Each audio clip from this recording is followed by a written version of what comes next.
ലാൽ സലാം മോഹൻലാൽ നായകനായി എത്തിയ ദൃശ്യം 3യുടെ ആദ്യ ദിനത്തെ ഒഫീഷ്യൽ കളക്ഷൻ ഇതാ പുറത്തു വന്നിരിക്കുകയാണ്.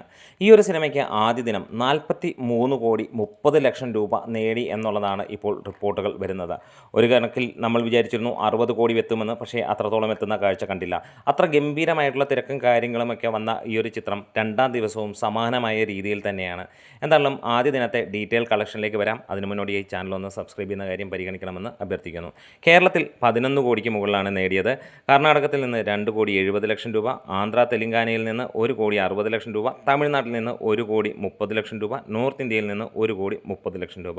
ഇന്ത്യ ടോട്ടലായിട്ട് 18 കോടിയാണ് വന്നിരിക്കുന്നത്. മിഡിൽ ഈസ്റ്റിൽ നിന്ന് $1.41 മില്യൺ, യു കെയിൽ നിന്ന് $445K, നോർത്ത് അമേരിക്കയിൽ നിന്ന് $433K, ഓസ്ട്രേലിയയിൽ നിന്ന് $155K, ന്യൂസിലാൻഡിൽ നിന്ന് $34K നേടിയത്. അങ്ങനെ $2.64 മില്യൺ ആണ് സിനിമയ്ക്ക് ആദ്യ ദിനം ഔട്ട്സൈഡ് ഇന്ത്യ കളക്ഷൻ വന്നത്. 25,35,00,000 രൂപ. അങ്ങനെ സിനിമയ്ക്ക് മൊത്തം 43.3 കോടിയാണ് ആദ്യ ദിനത്തിൽ എത്താൻ കഴിഞ്ഞിരിക്കുന്നത്.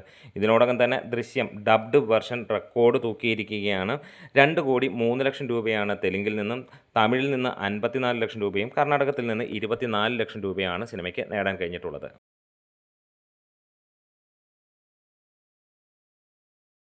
രണ്ടാം ദിനമായ ഇന്ന് സിനിമയ്ക്ക് പ്രീസെയിലൂടെ മാത്രം 7 കോടി കടന്നിരുന്നു. അതായത് സിനിമ കേരള ബോക്സ് ഓഫീസിൽ നിന്ന് തന്നെ സിനിമ ഇന്നത്തോടെ 20 കോടി കടക്കും. വേൾഡ് വൈഡായിട്ട് സിനിമ ഇന്നുകൊണ്ട് നമ്മൾ പ്രതീക്ഷിക്കുന്നു 85 കോടിയിൽ അല്ലെങ്കിൽ 80 കോടിക്ക് മുകളിലേക്ക് എത്തുമെന്നുള്ളത്. വീഡിയോസ് ഇഷ്ടമായെങ്കിലും സപ്പോർട്ട് ചെയ്ത് തരാം. Thank you bros. ലാൽ സലാം.